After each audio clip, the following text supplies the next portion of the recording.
India বর্ডারে সেনা আর পিঠ দেখাবে না, এমনই হুঁশিয়ারি দিলেন বাংলাদেশের অন্তর্বর্তী সরকারের স্বরাষ্ট্র উপদেষ্টা M Sakhawat Hossain.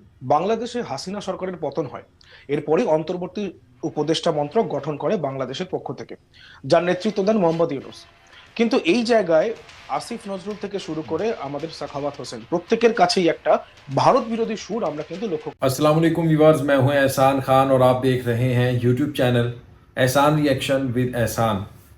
Indian media, फिर इंडिया और बांग्लादेश के जो मिनिस्टर हैं उनकी तरफ से बड़ा स्टेटमेंट यानी एम शखावत, उन्होंने बयान दिया था कल कि बांग्लादेश और बांग्लादेश की जो बीजीबी है यानी बॉर्डर गार्ड फोर्स है, उनको इजाज़त है ओपन शूट की। हमने बहुत सब्र कर लिया, हमने बहुत लाशें उठा ली। अब हमारी फौज ने, अब हमारी बॉर्डर गार्ड फोर्स ने कोई चूड़ियां नहीं पहन रखी, हम चुप करके बैठे रहेंगे।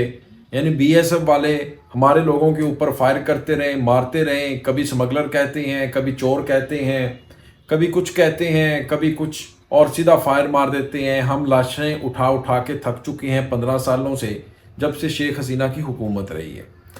वो कह रहे हैं कि अब ऐसा नहीं होगा। अब अगर हमारा एक जवान मारोगे, हम आपका जवान यानी बीएसएफ का जवान भारतीय बॉर्डर गार्ड फोर्स का भी मारेंगे।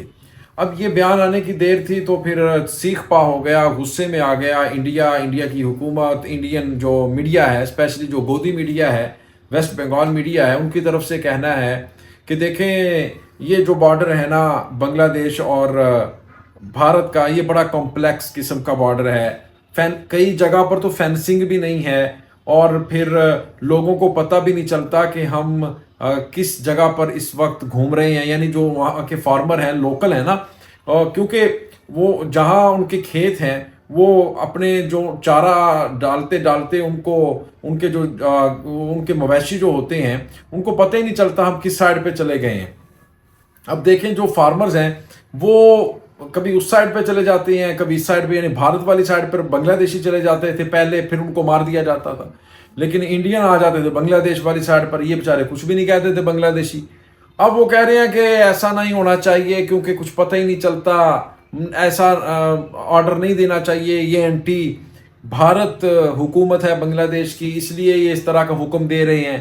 लेकिन अब सवाल ये है, जब आप बांग्लादेशियों को मारते थे, यानी बांग्लादेशी भूल कर बेचारे उनके फार्मर्स यानी भारत वाली साइड पर चले जाते थे, उनकी टेरिटरी में चले जाते थे, तो फिर आप लोग उनको सीधा फायर मार देते थे। जब बीजीबी पूछती थी बीएसएफ से, यानी हुकूमत, बांग्लादेश की हुकूमत जब पूछती थी भारत से, वो क्या कहते थे कि ये तो भाई वो है, स्मगलर है, इसलिए हमने इनको मारा है। मासूम लोगों को और फार्मर्स को, वो अपने मवेशी लेने के लिए जाते थे, वो सीधा फायर मार देते थे। लेकिन अब इनको क्यों इस तरह याद आ गया है, अब वो बातें क्यों करना शुरू हो गए? क्योंकि अब ये डरे हुए हैं कि बांग्लादेशी जनाब सीधा कह रहे हैं कि इनको फायर मारो, अगर ये हमारे लोगों को मारते हैं, अब तुम भी इनको मारो, कोई मसला नहीं है।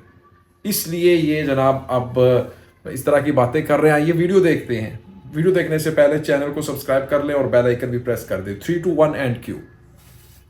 ইন্ডিয়া বর্ডারে সেনা আর পিঠ দেখাবে না, এমনই হুঁশিয়ারি দিলেন বাংলাদেশের অন্তর্বর্তী সরকারের স্বরাষ্ট্র উপদেষ্টা M Sakhawat Hossain. Bangladesh border guard হাসপাতালের সামনে এক সাংবাদিক বৈঠকে এই হুঁশিয়ারি দেন তিনি। তার অভিযোগ, বিজিবির মতো ফোর্সকে পিঠ দেখাতে বলেছে, আমাদের বর্ডারের ভিতরে ঢুকে আমাদের লোক মারে, আর বিজিবি ফ্ল্যাগ মিটিং করতে বাধ্য হয়। পিঠ দেখাবেন না, এনাফ ইজ এনাফ। ওই দিন চলে গিয়েছে, আমাদের এই ফোর্সকে দানব বানিয়েছি। পুলিশ, আনসার, আরএবি, বিজিবি এগুলি ন্যাশনাল ফোর্স, কারোর পার্সোনাল ফোর্স নয়। দেশ ও দেশের বাইরে এদের বিচার হবে।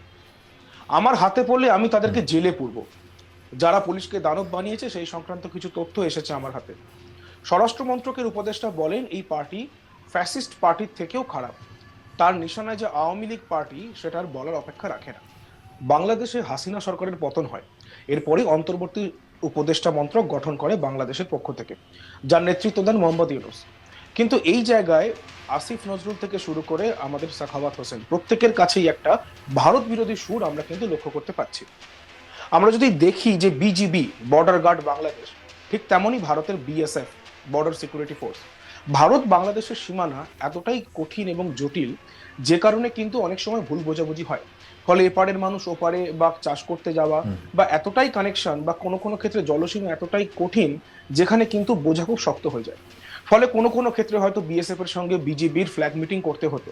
কিন্তু এই ধরনের মিটিং বা এই বিজেপির যে ধারণা বা বাংলাদেশে বিজেপি বিএসএফ এর সম্পর্ক নিয়ে যা কথা প্রচলিত আছে তার একটা আভাস পাওয়া যাচ্ছে, কিন্তু বর্তমান উপদেষ্টার কাছ থেকে আভাস পাওয়া যাচ্ছে যে তারা বলছেন যে ইন্ডিয়া বর্ডারে সেনা আর পিঠ দেখাবে না। এমনই হুঁশিয়ারি দিচ্ছেন বাংলাদেশের অন্তর্বর্তী সরকারের স্বরাষ্ট্র উপদেষ্টা M Sakhawat Hossain. Bangladesh border guard হাসপাতালের সামনে তিনি এক সাংবাদিক বৈঠকে হুঁশিয়ারি দেন। তার অভিযোগ বিজেপির মতো ফোর্সকে পিঠ দেখাতে বলছে।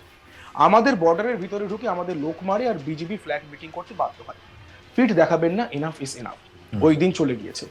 আমাদের এই ফোর্সকে দানব বানিয়েছি। পুলিশ, আনসার, আরএবি, বিজিবি এগুলি ন্যাশনাল ফোর্স, কারোর পার্সোনাল ফোর্স নয়। দেশে ও দেশের বাইরে এদের বিচার হবে। আমার হাতে পড়লে আমি তাদেরকে জেলে পুরব। যারা পুলিশকে যারা পুলিশকে দানব বানিয়েছে সেই সংক্রান্ত কিছু তথ্য এসেছে আমার হাতে। স্বরাষ্ট্র মন্ত্রকের উপদেষ্টা বলেন এই পার্টি ফ্যাসিস্ট পার্টির থেকেও খারাপ। তার নিশানায় যে আওয়ামী লীগ সেটার বলার অপেক্ষা রাখে না।